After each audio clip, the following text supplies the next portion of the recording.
Assalamualaikum warahmatullahi wabarakatuh. Untuk memenuhi tugas proyek mata kuliah teori keputusan, kami dari kelompok 4 akan mempresentasikan hasil diskusi kami mengenai weighted sum model dengan dosen pengampu Bapak Dr. Doni Permana MSI yang disusun oleh Akilah Triwulandari, Asyifa Dwi Aisyah, Diani Mustika Putri, dan Dia Fitriafe. Dalam kehidupan nyata, pengambilan keputusan sering melibatkan banyak alternatif dan kriteria. Semakin kompleks suatu masalah, semakin sulit juga nih menentukan pilihan terbaiknya. Sehingga dibutuhkan metode yang dapat membantu proses pengambilan keputusan secara objektif dan terstruktur. Salah satu metode yang dapat kita gunakan adalah weighted sum model. Nah, weighted sum model ini adalah metode pengambilan keputusan yang multi kriteria yang menggabungkan nilai dari beberapa kriteria berdasarkan bobot tertentu. WSM ini memiliki kelebihan dan kelemahan, yaitu kelebihannya adalah sederhana dan mudah diterapkan, tidak membutuhkan perhitungan yang kompleks, dapat digunakan pada data kuantitatif maupun kualitatif, dan fleksibel, sehingga pengambilan keputusannya menyesuaikan bobot dan kriteria berdasarkan preferensi peneliti. Kemudian untuk kelemahan, WSM ini sensitif terhadap penetapan bobot, penentuan bobot yang tidak eh, tepat dapat mempengaruhi hasil akhirnya. Kemudian, selanjutnya untuk rumusan masalah dan tujuan penelitian serta kajian teori akan dijelaskan lebih lanjut oleh Asyifa Dwi Aisyah. Kepada Asyifa, disilahkan.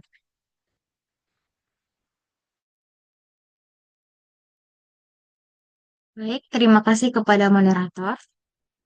Ada pula rumusan masalah dari materi tersebut, yaitu apa yang dimaksud dengan metode weighted sum model dalam pengambilan keputusan multi kriteria. Lalu, bagaimana langkah-langkah penerapan metode WSM tersebut dalam menyelesaikan masalah pengambilan keputusan?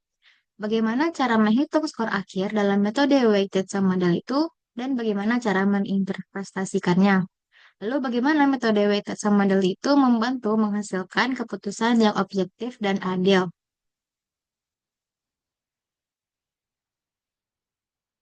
Ada pula tujuan penelitian ini yaitu menjelaskan konsep dan prinsip dasar dari metode weighted sum model dalam pengambilan keputusan. Lalu menguraikan prosedur atau langkah-langkah penerapan metode weighted sum model secara sistematis.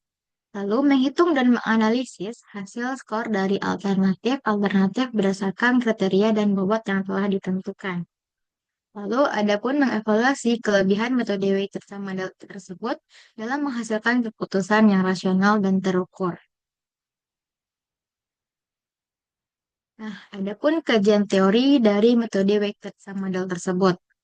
Di sini, menurut Robit dan Coulter 2018, itu dalam pengambilan keputusan tersebut yaitu suatu proses memilih suatu tindakan sebagai cara untuk menyelesaikan permasalahan tertentu. Dalam pengambilan keputusan multi kriteria, setiap alternatif tersebut dinilai berdasarkan sejumlah kriteria yang relevan, dan setiap kriteria memiliki tingkat kepentingan yang berbeda. Nah, pada metode weighted sum model tersebut merupakan salah satu metode pengambilan keputusan dengan menerapkan konsep perkalian antara bobot dan alternatif. Metode tersebut juga sering digunakan pada permasalahan dimensi tunggal.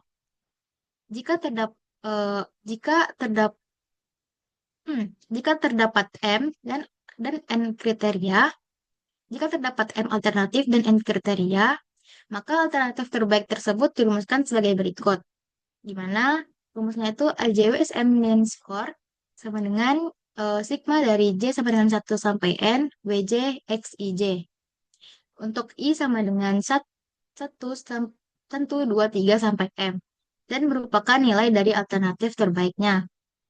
Adapun langkah-langkah metode weighted sum model tersebut, yang pertama, identifikasi terlebih dahulu kriterianya dan alternatif yang digunakan dalam penyelesaian masalah. Lalu yang kedua, menghitung nilai weighted sum model mean score-nya pada rumus sebelumnya. Lalu melakukan perankingan. Dalam rumus sebelumnya, di mana WSM mean score itu adalah skor WSM atau potensial. Lalu N itu banyaknya kriteria. WJ bobot dari setiap kriteria, XIJ adalah nilai matriks X.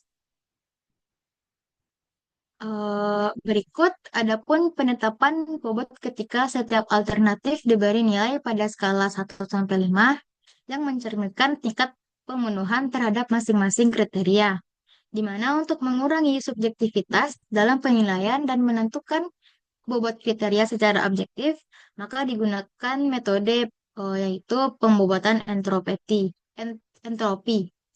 di mana rumusnya itu WJ sama dengan WJ dibagi sigma J dari J sama dengan 1 sampai N WJ, di mana WJ tersebut merupakan nilai dispersi dari kriteria GJ. Saya kembalikan kepada moderator. Baik, terima kasih kepada Ashifa. Selanjutnya untuk contoh kasus yang akan dijelaskan oleh Akilah. Kepada Akilah disilahkan. Terima kasih moderator. Selanjutnya contoh kasus. Kelayakan suatu wilayah untuk dihuni tidak hanya ditentukan oleh ketersediaan tempat tinggal, tetapi juga oleh kualitas hidup masyarakat yang tercermin dari berbagai aspek. Akses terhadap air minum dan sanitasi yang layak, tingkat kriminalitas yang rendah, rendahnya angka kemiskinan, tingginya indeks pembangunan manusia atau IPM, serta ketersediaan fasilitas kesehatan seperti rumah sakit merupakan faktor penting yang menentukan kenyamanan dan keberlangsungan hidup masyarakat di suatu daerah. Mengetahui wilayah mana yang tergolong paling layak dihuni menjadi penting, terutama bagi masyarakat yang ingin menetap, serta lembaga atau organisasi yang memerlukan data objektif dalam pengambilan keputusan berbasis wilayah. Untuk mengevaluasi dan memeringkat kelayakan wilayah secara komprehensif, penelitian ini menggunakan metode Weighted Sum Model atau WSM.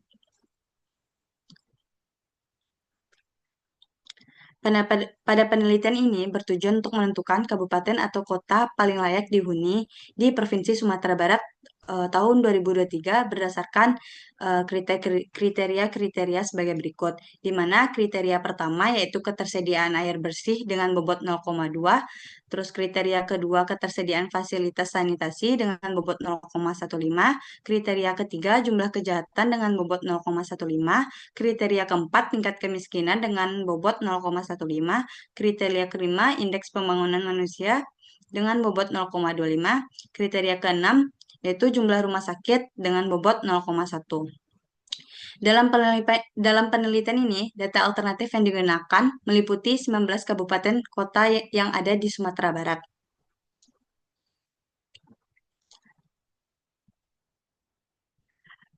Langkah-langkah penyelesaiannya yaitu yang pertama pengumpulan dan penyusunan data kriteria alternatif.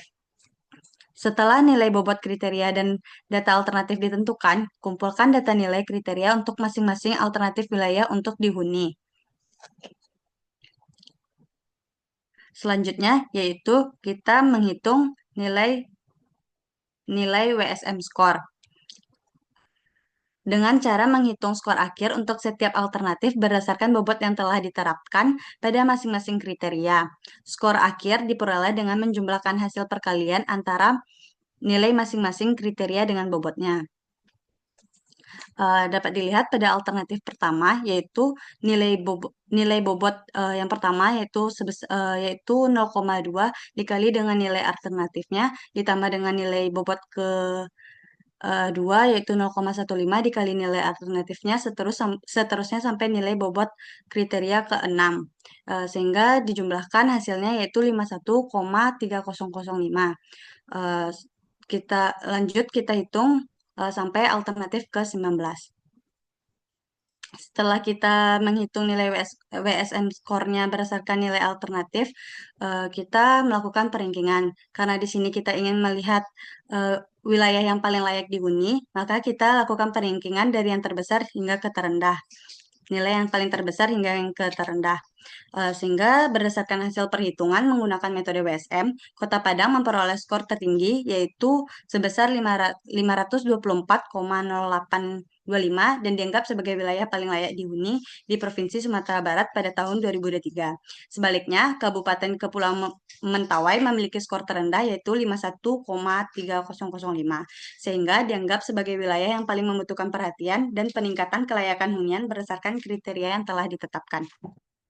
Eh, Selanjutnya saya serahkan kepada moderator. Baik, terima kasih kepada Akilah. Selanjutnya yaitu penyelesaian menggunakan software R yang akan dijelaskan lebih lanjut oleh Diani Mustika Putri. Kepada Dea, disilahkan. Baik, selanjutnya yaitu penggunaan software R.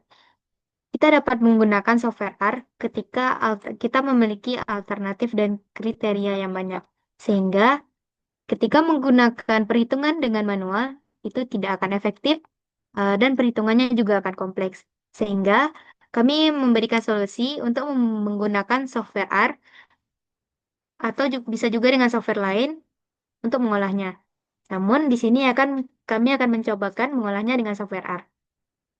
Langkah yang pertama itu adalah menginput data, di mana kita dapat menginput data atau mengimport data pada eh, pada R dari file yang ada pada laptop kita. Kemudian kita akan mendefinisikan bobot kriteria, di mana bobot kriteria ini kita dapat menetapkannya sendiri sesuai keinginan kita masing-masing. Dengan sintaks yang tertera, kita dapat memberikan bobot kriteria pada masing-masing kriteria. Contohnya, di sini kami menggunakan C1 sampai dengan C6 dengan bobot yang tertera. Kemudian kita akan mengganti nama kolom. Nama kolom di sini kita akan menggantinya karena misalnya C1 itu adalah tingkat kriminalitas untuk tidak memperibet dan mempersulit panjang dari data, kita mengganti nama kolomnya dengan C1. Kita akan mengganti nama kolom dari C1 sampai dengan C6 dan juga kabupaten kota.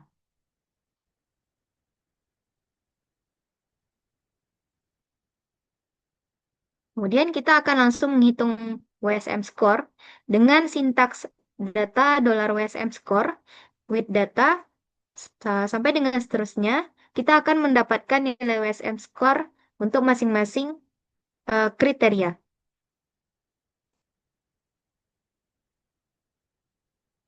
Langkah selanjutnya yaitu melihat perankingan, di mana dengan sintaks yang tertera, kita dapat langsung mengetahui peringkat pada alternatif, di mana dengan contoh kasus yang telah kami berikan, itu kabupaten kota terbaik untuk dihuni adalah Kota Padang, dengan menduduki peringkat 1.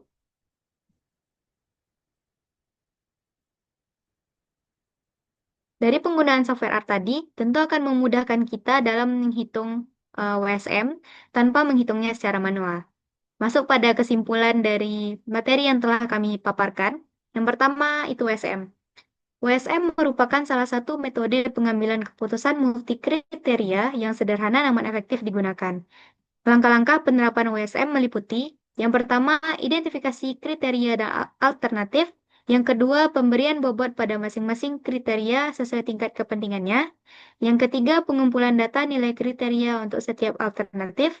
Dan yang kelima adalah perhitungan skor akhir melalui rumus WSM. Dan penyusunan tingkat berdasarkan skor. Dalam penerapannya, WSM dapat digunakan untuk berbagai masalah pengambilan keputusan, seperti penentuan wilayah paling layak huni di Provinsi Sumatera Barat, dan lainnya. Informasi ini dapat dijadikan acuan bagi pemerintah daerah, investor, maupun masyarakat dalam pengambilan keputusan berbasis data terkait perencanaan pembangunan dan pemilihan lokasi tempat tinggal. Hasil perhitungan WSM memberikan dasar yang objektif dan adil dalam pengambilan keputusan. Karena setiap alternatif dinilai secara proporsional berdasarkan data nyata dan bobot kriteria yang telah ditetapkan. Interpretasi skor WSM membantu pengambilan keputusan untuk menentukan prioritas dengan cara yang transparan dan terstruktur. Sekian, saya kembalikan kepada moderator. Baiklah, terima kasih kepada Diani. Baiklah, hanya itu materi yang dapat kami sampaikan. Apabila ada kesalahan kata dan kesalahan penyampaian, kami mohon maaf. Kami tutup. Assalamualaikum warahmatullahi wabarakatuh.